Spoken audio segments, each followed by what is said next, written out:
পোলট্রির বাচ্চা তো কত বাচ্চা ফুটতিছে, কত বড় বড়, 40 দিনই 1.5 কেজি 2 কেজি হয়ে যায়। ওর বোধ বুদ্ধি আছে, ওরে ছাড়িয়ে দেবেন। বন বিড়ালে দাওয়া দিল, আগে দেখতে যায় যে কিডা আইছে, এমন দামলার দামলা। আর দেশি মুরগি মায়ের কোলে বাচ্চা ফোটে, ওর বোধ বুদ্ধি আলাদা। মা ওরে সব কিছুর প্রশিক্ষণ দিয়ে দিয়েছে। শিয়াল বনবিলের সাথে লড়াই যুদ্ধ করে যদি দেয় যে সারতি পাতনিছি না, ডাইরেক্ট ফ্লাইট করে গাছে চলে যায়, ঠিক না? বনবিলে চলে যাওয়ার পরে ও গাছে বসে ওহেলে বসে বাঘ দেয় কুক করিয়া। আল্লাহু আকবার। শিয়ালে এবার ডাইকা যা মুয়াজ্জিন চা বুবরেতে নামাজ আজান দিলেন, তার আসেন নামাজ পড়ি। আল্লাহু আকবার। মোরগে তো উপরে বসে দেখতেছে যে শিয়ালে আবার দাওয়া দিচ্ছে, কিন্তু গোয়েল ঘরের বসে কুত্তু একটা শোয়া। মোরগে ওই জায়গাতে কয় ইমাম সাহেবরে ডাক দেন, ইমাম সাহেব শুয়ে রয়েছে একা একা জামাতে। ইমাম সাহেবকে কয় গোয়েল ঘরের ওই পাশে দেয়, উকি মারি দেয় যে কুত্তু একটা শোয়া দে মাইয়ে। কয় জানকা নামাজ পড়বেন না? কয় ওযু ছুটিয়ে গেছে। শুধুমাত্র স্লোগান আর মিটিং মিছিল আর ধর্মঘট করেছি, আর আমরা মানববন্ধন করেছি মাত্র বাংলাদেশে। আমাদের কাছে তেমন কোনো কামান নাই যে জায়গা থেকে মারিয়ে দেবো ইটালি আর ফ্রান্স শেষ হয়ে যাবে, আমরা এমন কিছু করতে পারি নাই। আর ওই দেশে সংখ্যালঘু সামান্য মুসলমান, তারাও কিছু করতে পারে নাই। শুধুমাত্র বুকের ব্যথা বুকের মধ্যে রাইকা আল্লাহর কাছে দোয়া করছি, মাতা নাসরুল্লাহ আল মুস্তাদআফিনা মিনার রিজালি ওয়াল বিলদান আল্লাযীনা ইয়াকুলুনা রাব্বানা আসরিফ আন্না রব্বানা আখরিজনা মিন হাযিহিল ক্বরিয়াতিজ যালিমি আহলুহা ওয়াজআল লানা মিন লাদুনকা ওয়ালিয়্যা ওয়াজআল লানা মিন লাদুনকা নাসীরা। আল্লাহু আকবার। শুধু প্রার্থনা করেছি, মুনাজাত করেছি, আল্লাহ আমেরিকা থেকে জাপান পর্যন্ত গোটা বিশ্বে মুসলমান নিষ্পেষিত হয়ে যাচ্ছে, মুসলমানকে মাইরা ছাপা করে দিচ্ছে। ও খুদা, আমরা তো শুধু বলি মাতা নাসরুল্লাহ, তোমার সাহায্য কবে আসবে? আমরা হাত তুলে মুনাজাত করি, আল্লাহ যদি সাহায্য না দাও তাহলে আখরিজনা মিন হাযিহিল ক্বরিয়াতিজ যালিমি আহলুহা, আল্লাহ এই জালেমদের দেশ থেকে আমাদেরকে একটু অন্য জায়গায় একটু জায়গা দাও, একটু নিরাপদ জায়গা দাও। ওয়াজআল লানা মিন লাদুনকা ওয়ালিয়্যান, আর আমাদের তোমার পক্ষ থেকে আমাদের জন্য একজন যোগ্য নেতা তৈরি কইরা দাও। একজন আল্লাহ বলে ইমানদার, ইমানি বলে বলিয়ান একজন নেতা তৈরি করে দাও। এই বলে মুসলমান কানতে তালে আছে। আল্লাহ পাক রব্বুল আলামিন বলেন, আলা ইন্না নাসরাল্লাহি করিব, অপেক্ষা কর বান্দা, তোর রবের সাহায্য তিনি নিকটে। কইতে কইতে সাহায্য আসমান থেকে আসছে কি আসে না? কোন প্রযুক্তিদের টাকাইতে পারতেছে না। সাবধান, সতর্ক থাকো মুসলমান, আল্লাহ পাক ইমানি পরীক্ষা নিচ্ছে। এই জায়গা যদি কেউ মনে করেন যে করোনা ছোঁয়াইছে, করোনা সংক্রমক, তার ইমান নষ্ট হয়ে যাবে, ইমান নষ্ট হয়ে যাবে। সারা দুনিয়ার সমস্ত বিজ্ঞানী আর ডাক্তাররা এক কথা বলে, আমার নবী আর এক কথা বলে। বিজ্ঞানী আর ডাক্তার আর নেতাদের কথা সত্য না নবীর কথা সত্য? জোর হলো না, কার কথা? নবীর কথা সত্য। কথা বলেন ঠিক। আমার নবী কয় লা আদওয়া লা আদওয়া লা আদওয়া ওয়ালা তিয়ারাতা ওয়ালা হামাতা বিল ইসলাম। আমার নবী বলেন সংক্রমক বলতে কিচ্ছুই না। সংক্রমণ বিশ্বাস করলে তোমার ঈমান নষ্ট হয়ে যাইবে। দোস্ত রে, মাস্ক ব্যবহার করি, এটা আমরা স্বাভাবিকভাবে অবশ্যই ব্যবহার করেন। আজকে করোনার ভয়তে না রেগুলার আপনারা মাস্ক ব্যবহার করবেন। বাংলাদেশের রাস্তাঘাটে ধুলাবালির ভিতর বিভিন্ন প্রকার জার্ম থাকে, বিভিন্ন প্রকার ধুলাবালি নাকের মধ্যে ঢুকে শারীরিক অন্যান্য ক্ষতি হয়। করোনার ভয়তে মাস্ক না, মাস্ক আমরা সকলে সবসময় পরব। পুরুষদের জন্য নতুন করে আমরা হুকুম করলাম না, এই হুকুম আসছে 1500 বছর আগে। হাসি কাশি দেওয়ার সময় বিশ্বনবী বলেছেন তোমরা মুখে হাত রাখো। কথা বলেন আছে না নাই? ইসলামী সুন্নাত, হাসি কাশি হাই তোলার সময় মুখে হাত রাখো। এই হাতের মাস্ক আমরা অনেক আগের থেকেই বলে দিয়েছি, হাত দিয়ে মাস্ক পরো। এখন তোমাদের নিউ পদ্ধতিতে আবিষ্কার হয়েছে কাপড়ের মাস্ক, এইটা তোমরা ব্যবহার করো, দোষ নাই। আর নারীদেরকে আজলম কাল জীবন ভরে বলা হয়েছে তোমরা মাস্ক পরো, মুখে কাপড় দিয়ে রাখো। তোমাদের শরীরের যে কোনো জায়গায় জার্ম ঢুকে যেতে পারে, এমনি তো আসমানি বালার জার্ম ঢুকতে পারে, এরপরে তোমাদের গায়ে আরো কিছু জার্ম আছে। স্থানীয় এলাকার যুবকদের থেকে কিছু জার্ম ছড়ায়, ওই জার্মগুলো ঢুকতে পারে। যার কারণে মুসলমানরা ও মহিলারা তোমরা আজীবন পিপি পরে থাকবা। তোমাদের পিপির নাম হলো বোরকা। কথা কন? আমার নবী, আমার আল্লাহ 1500 বছর আগে কোরআনে হুকুম দিয়ে দিয়েছে নারীরা পিপি পরো, পুরুষদের সুন্নতি পোশাক পরো। হে ভাই, আমাদের পিপি দেখেন, যেই পিপিটা সরকার এখন বানাইছে সেটা তো সারা গাকে ঢেকে রাখার একটা কাপড়, তাই তো? এমন একটা যুব্য, সেই পিপির চাইতে কম নাকি? মাথায় একটা টুপি পরছি, টুপি তো ইদানিং করোনা টুপিও বেরোইছে। দুদু একদিন কইছি যে টুপি পরে টুপি ছাড়া না যায় না, মুফতি উজমা, মুফতি আজম, তুই ছাড়া নামাজ হয় না, তুই তো সুন্নত, বেশ কি মারি উড়াই দিছে, এই এখন টুপি পরিষ্কার, আর সে টুপির ডক কি কেমন খালোই মাথায় দিছে, মশারিতে বাড়াইছে, দেখতেছে কি সুন্দর দেখা যায়, একেবারে গাড়িও একটা কাঁসার বাটির মাথায়, কালোই একটা মাথায় দিয়ে করছে মশারিতে, ওর ভাগ্যে পিপি ভাগ্যে ঢুকতে পারে না কিছু। হ্যাঁ, আমরা টুপি পরি, এ দুষ্ট বিশ্ব নবীদের 1000 বছর আগে টুপি পরাই গেছে আমাকে, কথা বলেন। ডাক্তাররা মেডিকেল সায়েন্সের যত সিজারের গ্রুপে যত ডাক্তার আছে, হাসপাতালে যত ডাক্তার আছে, নার্সরা আছে, ডিউটি কালে তারা মাথায় একটা সাদা ক্যাপ পরে, কাগজের অলিও, ঠিক না? আমার নবী এইটা কাপড় দিয়ে বানায় পড়তে বলছেন, নিজেও পড়ছেন, কারণ চুলের গোড়ায় দিয়ে তোমার জার্ম ঢুকতে পারে, তাই টুপি দিয়ে আটকাও। সুবহানাল্লাহ। এতদিন কইছি মানো নাই, এবার করোনার ধাক্কায় মানতেছো।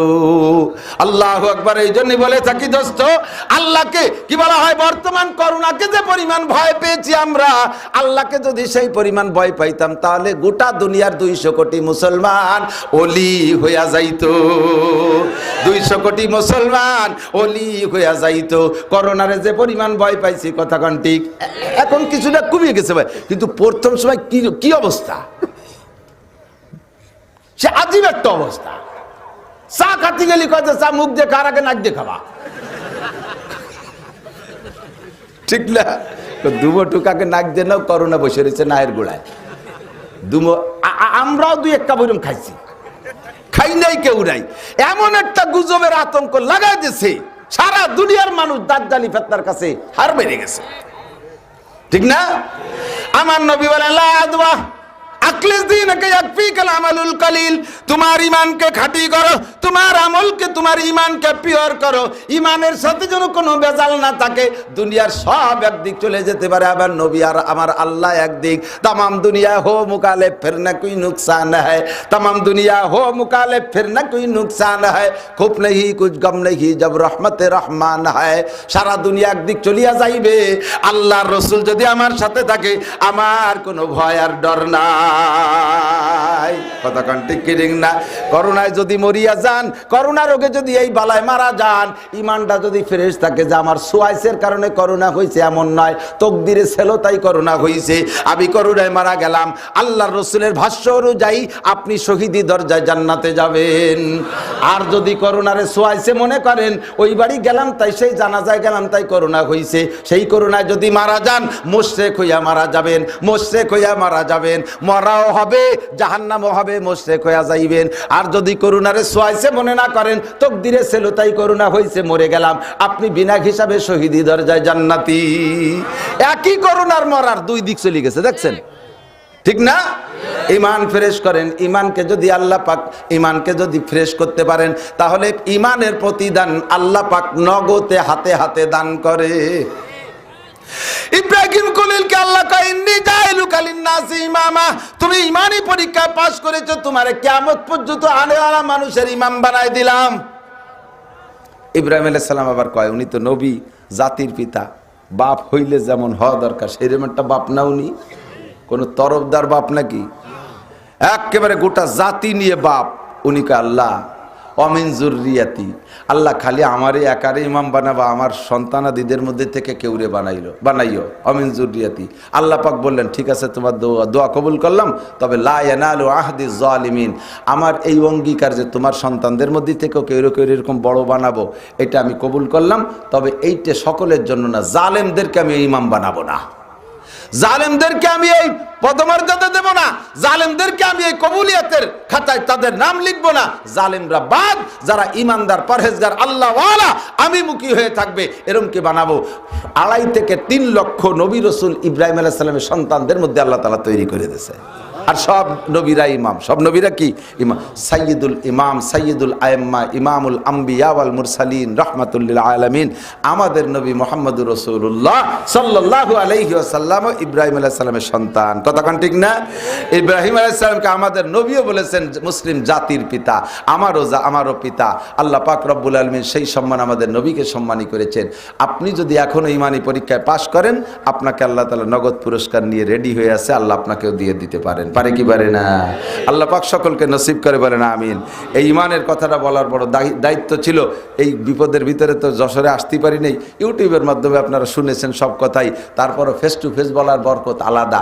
নগদে সরাসরি ওয়াজ শোনা আর ওই ইউটিউবের ওয়াজ শোনায় বলে থাকি না, ডাইরেক্ট দেশি মুরগির কোলে থেকে বাচ্চা ফুটলি সেই বাচ্চা, আর পোলট্রির বাচ্চায় দুই বাচ্চার বুদ্ধি একরম না, ঠিক কিনা? পোলট্রির বাচ্চা তো কত বাচ্চা ফুটতিছে, কত বড় বড়, 40 দিনই 1.5 কেজি 2 কেজি হয়ে যায়। ওর বোধ বুদ্ধি আছে, ওরে ছাড়িয়ে দেবেন, বন বিড়ালে দাওয়া দিল আগয় দেখতে যায় যে কি ডাইছে, এমন দামলার দামলা। আর দেশি মুরগি মায়ের কোলে বাচ্চা ফোটে, ওর বোধ বুদ্ধি আলাদা। মা ওরে সব কিছুর প্রশিক্ষণ দিয়ে দিয়েছে। শিয়াল বনবিলের সাথে লড়াই যুদ্ধ করে যদি দেয় যে সারতি পাতনিছি না, ডাইরেক্ট ফ্লাইট করে গাছে চলে যায়, ঠিক না? বনবিলে চলে যাওয়ার পরে ও গাছে বসে ওহেলে বসে বাঘ দেয় কুক করিয়া। আল্লাহু আকবার। শিয়ালে এবার ডাইকা যা মুয়াজ্জিন চা বুবরেতে নামাজ আজান দিলেন, তার আসেন নামাজ পড়ি। আল্লাহু আকবার।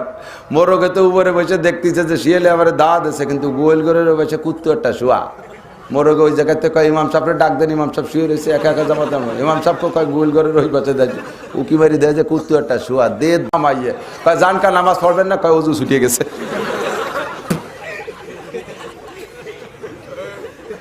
দেশি মুরগির বুদ্ধি আলাদা, ঠিক না? এই ইউটিউবেও ফায়দা হচ্ছে। পোল্ট্রি না থাকলে এত কষ্ট পাতাম কোন জায়গাতে। ইউটিউবের ফায়দাও পোল্ট্রির মতো কিছু হচ্ছে, তবে ডাইরেক্ট কাজের বরকত আলাদা।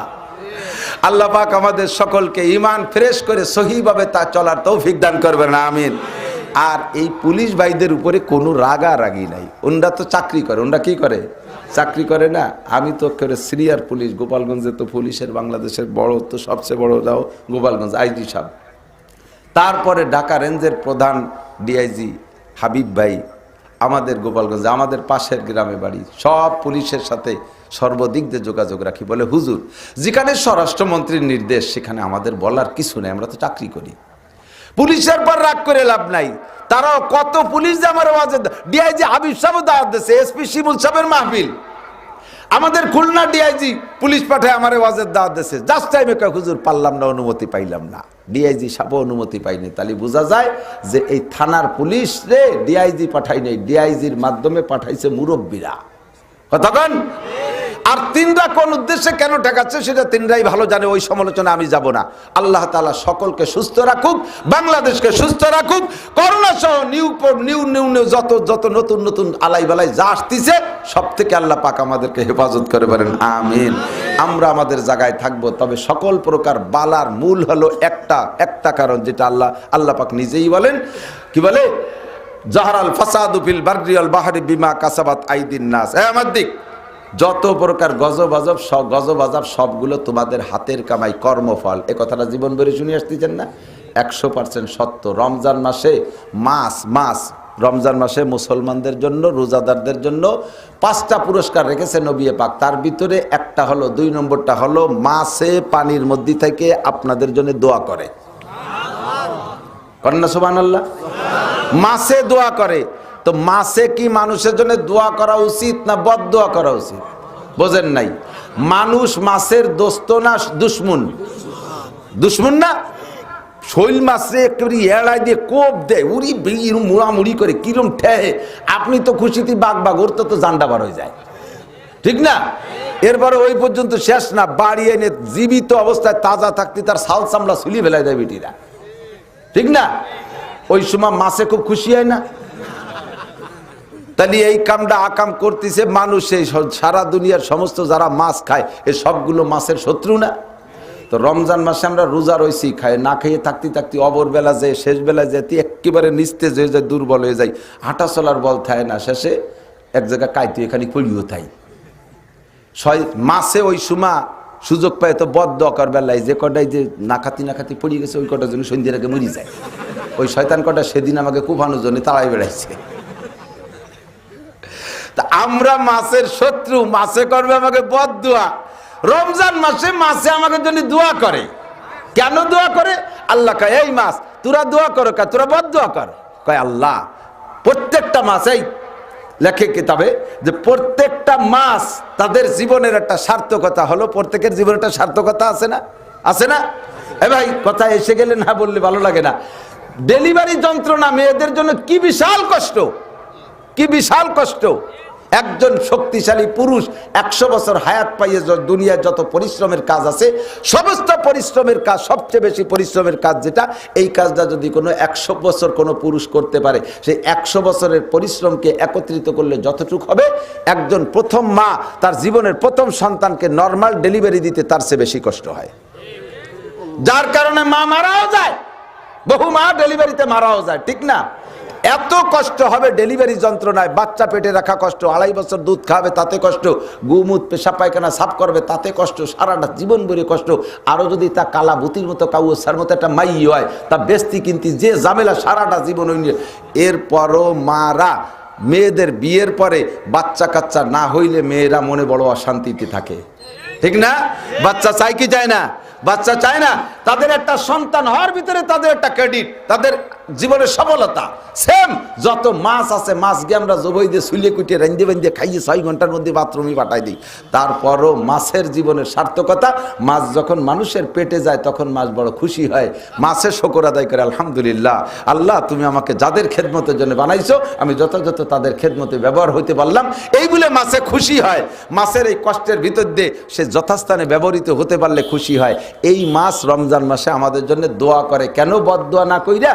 কয়েক যে এই জন্যে দোয়া করি যে এই 98, 88, 98 মনে আছে আপনাদের এদিক তো বন্যা হয় নাই, আমাদের ওদিক বন্যা হয়েছে, সেই বন্যার ক্রিয়া আপনারাও পাইছেন। দেশি যত মাছ, শৈল মাছের ক্যান্সার, টাকি মাছের ক্যান্সার, বাইন মাছের ক্যান্সার, জিএল মাছের ক্যান্সার, রয়না মাছের ক্যান্সার, সমস্ত মাছ নেস পয়সে গেছে, পেট পয়সে গেছে, কান ছিঁড়ে পয়সে গেছে, মুখ পয়সে গেছে, মাথা পয়সে গেছে, ক্যান্সারে ভুগছে, মাছে আল্লাহর কাছে কাঁদতেছে। রব্বুল আলামিন মানুষ আমাদেরকে খেয়ে ফেলুক, আমাদের একটা জীবনের সার্থকতা আছে, আনন্দ পাবো, কিন্তু এই ক্যান্সার নিয়ে অসুস্থ হইয়া জীবনযাপন করা সহ্য করতে পারতেছি না। আল্লাহ আমাদের ক্যান্সার আমাদের গুনার কারণে হয় নাই। আমরা মাছ সুদ খাই না, ঘুষ খাই না, চুরি করি না, ডাকাতি করি না, মদ খাই না, গাঁজা খাই না, জেনা করি না, ব্যভিচার করি না, অন্যায় করি না। মানুষের 5 বেলা একটু হাত মুখ ধুয়ে পানি দিয়ে পাক হয়, আর আমাদের জন্ম পানির মধ্যে, জীবনভর বসবাস করি পানির মধ্যে, আমাকে গা কোনো সময় না পাক হয় না। তা আমাকে ক্যান্সার হয় কেন? আল্লাহ কয় যাহারাল ফাসাদু ফিল বাররি বাহরি বিমা কাসাবাত আইদিন নাস, জলে আর স্থলে যত গজব মানুষের গুনার কারণে। এই জন্য মাছে কয় আল্লাহ মানুষে খেয়ে ফেলে ফেলুক, কিন্তু ক্যান্সার হয়ে বেঁচে থাকতে রাজি না। আর এই ক্যান্সার হয় মানুষের অন্যায়ের কারণে। পানির তলে গজব আসছে, আমাদের গায়ে ক্যান্সার হয়েছে মানুষের অন্যায়ের কারণে। কাজেই আল্লাহ তোমার পায়ে ধরি, আল্লাহ এই সন্ধ্যের সময় সারাটা দিন ওরা রোজা থাকি না খেয়ে রয়েছে, ইফতার সামনে করে নিয়ে বসছে, আমরা তোমার কুদরতি কদমে পড়ি, মানুষকে মাফ করে দাও, ওদের গুনাহ মাফ হলি পানির তলে গজব হবে না, আমাদের ক্যান্সার হবে না। জোরে কোন সুবহানাল্লাহ। যাহারাল ফাসাদু ফিল বাররি ওয়াল বাহরি বিমা কাসাবাত আইদিন নাস, পানির ভিতরে মাছে পর্যন্ত তোমাদের জন্য দোয়া করে। পক্ষান্তরে যাদের অন্যায়ের কারণে মাছ ক্যান্সারে ভোগে, মাছ বিভিন্ন রোগে আক্রান্ত হইয়া তারা মারা যায়, এই মাছগুলো মানুষের জন্য বদদোয়া করে। আল্লাহ এই মানুষের অন্যায়ের কারণে সেই খেসারত আমাদের দেওয়া লাগতেছে। রব্বুল আলামিন এই মানুষগুলোর বিচার চাই, তারাও বিচার চায়, সেই বিচারে আল্লাহ পাক রব্বুল আলামিন গজব আর বালা মুসিবত দেয়। সরকারকে আমি বলবো, আমরা বলবো সরকারের বিপক্ষে নয়, সরকারকে স্থায়ী করার জন্য যত কৌশল আছে তারা নিজেরা দিশে না পাইলেও আমরা উলামায়ে কেরাম কথা বলতে পারি, আমরা সেই পদ্ধতিতে পরামর্শ দেই। কোনো পয়সা করি খরচ করা লাগবে না, দ্বিতীয়বার নির্বাচিত হইতে কোনো আন্দোলন করা লাগবে না, কোনো অন্যায় পথ অবলম্বন করা লাগবে না, কোনো দুর্নীতি করা লাগবে না। একেবারে শান্তশিষ্টভাবে ঠান্ডা মাথায় দেশকে শান্তির ভিতরে আনতে পারবেন। আসমানি জমিনে হাওয়াই হুকুমতি সকল প্রকার গজব আযাব থেকে দেশকে হেফাজত করতে পারবেন। চারদিক দিয়ে আপনার উপরে, দেশের উপরে রহমত আসবে। আর সারা বাংলাদেশের 18 কোটি হিন্দু, মুসলমান, বুদ্ধ, খ্রিস্টান সব দল মিলে আপনাদেরকে সমর্থন করবে। মাত্র মাত্র মাত্র মাত্র আমরা কোরআন সুন্নাত থেকে আপনাদের কাছে 3টে দাবি করি। সারা বাংলাদেশ ভরে করে আসছি, কয়েক বছর যাব করতে তালে আছি, আজও সেই দাবি করি। এই যশোর বেল্টে বিএনপি বহুত আছে, জামাত ইসলাম আছে, শিবির আছে, সব দলের মানুষ আছে, চরমোনাই আছে, তবলিগ আছে, আটরশি আছে, চন্দ্রপাড়া আছে, মানিকগঞ্জ আছে, সুরেশ্বর, বজেশ্বর, ইনায়তপুর, বাহাদুরপুর, শরীয়তপুর, মাদারীপুর, যত পুর আছে আর যত দল আছে সব দলের মানুষের জায়গা আছে। কথা বলেন ঠিক ঠিক না? সব দল মিলে আমি আপনার জন্য ভোট পাঠিয়ে দিচ্ছি, সরকারের জন্য সমর্থন পাঠিয়ে দিচ্ছি। আমাদের মাত্র 3টে দাবি। আমি মুক্তিযোদ্ধার সন্তান হিসেবে সরকারের কাছে আমার দাবি করার অধিকার আছে, আমার অধিকার আছে। আপনাদের এই যশোরে ক্যান্টনমেন্ট এলাকায়, ওই পাশে নিউ মার্কেট এলাকায় ছিলেন হাজী আব্দুস সুবহান মিয়া, আমার মামা ক্যাপ্টেন ছিলেন, গোপালগঞ্জের কমান্ডার ছিলেন। যেই ধর্মমন্ত্রী মারা গেলেন, ধর্মমন্ত্রী ছিলেন, মন্ত্রী ছিলেন সৈনিক, আর আমার মামা ছিলেন কমান্ডার। আমি সেই ফ্যামিলির লোক। আমার মামা আমার বাড়ি বৈশা, আমাদের বাড়ি বৈশা যুদ্ধ পরিচালনা করছে। পাকিস্তানিরা এসে আমার বাড়ির ভিটে পর্যন্ত পোড়ায় দিয়েছে।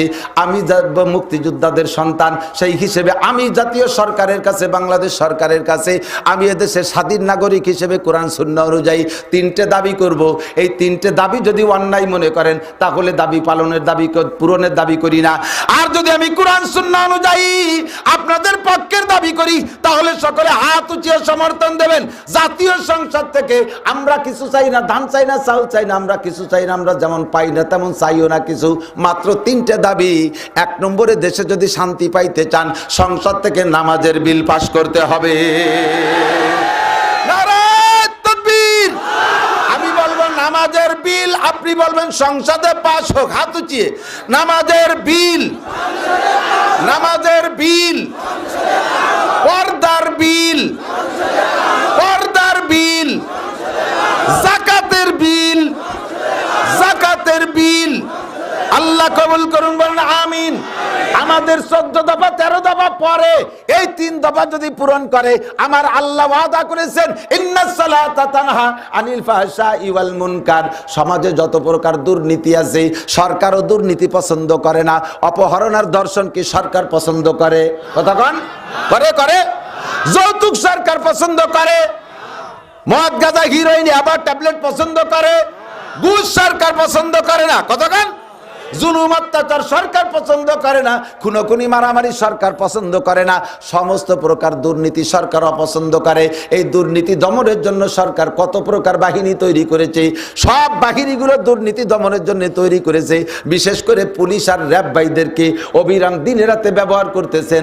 আমি দাবি করলাম, আল্লাহ যদি সত্য হয় আর আল্লাহর ওয়াদা যদি সত্য হয়, এইটাকে বাস্তবায়ন করার সঙ্গে সঙ্গে মাত্র 2 থেকে 3 মাসের ভিতরে, একটু টাইম নিলাম হাতে, 2 থেকে 3 থেকে 4 মাস 3 চিল্লার ভিতরে বাংলাদেশ এমন শান্ত হয়ে যাবে, বাংলাদেশের ভিতরে কোনো দুর্নীতি থাকবে না। নতুন করে দেখবেন আসমানি রহমতের বরকত আসছে। পুলিশ ভাইরা থানায় শুধু ঘুমায় ঘুমায় থাকবে, কোনো কেস খুঁজে পাবে না। উকিল মুক্তার কোর্ট কাছারি এলাকার কোনো কেস খুঁজে পাবে না। আল্লাহু আকবার। তারা অন্য কোনো পেশা খুঁজতে ব্যস্ত হয়ে যাবে। আমাদের এখানে কোনো দায়িত্ব নাই। ভালো একটা আইসা গেলে পূর্বের দুর্বলটা একেবারে কি হয়, বঞ্চিত হয়ে যায়, মাদুম হয়ে যায়, নিস্তেনাবুদ হয়ে যায়। কতক্ষণ? এদিক তাকান দোস্ত। ভালো একটা শক্তিশালী আসলে দুর্বলটা একেবারে নাই হয়ে যায়। যেমন আগে ছোটবেলায় আমাদের মাদ্রাসায় যখন আমরা পড়তাম, প্রত্যেক দিন পোস্ট অফিসে যাইতাম যে বাড়ির থেকে কোনো মানি অর্ডার আসছে নাকি, বাড়ির থেকে কোনো চিঠি আসছে নাকি। আমরা এই পোস্ট অফিসে ঘুরতাম। পোস্ট অফিসের পিয়ন ভাইরা চিঠিপত্র নিয়ে হাটে বাজারের চিঠির মালিকদেরকে খুঁজে বেড়াইতো। কথা কন ঠিক কি ঠিক না? এখন কি পোস্ট অফিসালাদের, পোস্ট মাস্টার আর পিয়নদের সেই কাজ আছে? আমরা কি সে জায়গা যাই? নিউ প্রযুক্তি, সুন্দর একটা ব্যবস্থা আসছে। মোবাইলের মাধ্যমে কথাবার্তা আদান প্রদান শেষ হয়ে যাচ্ছে। মোবাইলের মাধ্যমে টাকা পয়সা লেনদেন শেষ হয়ে যাচ্ছে। মোবাইলের মাধ্যমে সব হয়ে যাচ্ছে, যার কারণে পোস্ট অফিসের কার্যক্রম বাদ হয়ে গেছে। আল্লাহু আকবার। যদি দুর্নীতি দুনিয়ার থেকে দমন হয়ে যায়, নামাজের বিলটা পাস হলে সব দুর্নীতি দমন হবে, কোর্ট কাছারি সব বেকার হয়ে যাবে। পুলিশ ভাইরা শান্তির সাথে নিরাপদে বৈশা জায়গায় বসে চাকরি করবে, দেশকে অনায়াসে শান্তর ভিতরে নিয়ে আসতে পারবে। নইলে বিকল্প কোনো ব্যবস্থা নাই। সরকার যত চেষ্টা চালাইতেছে, চালাই যাইতেছে। সরকারের কি বলা হয়, প্রশংসা করি, কিন্তু সিস্টেমের ব্যতিক্রম হওয়ার কারণে সফলতা পাইতেছে না।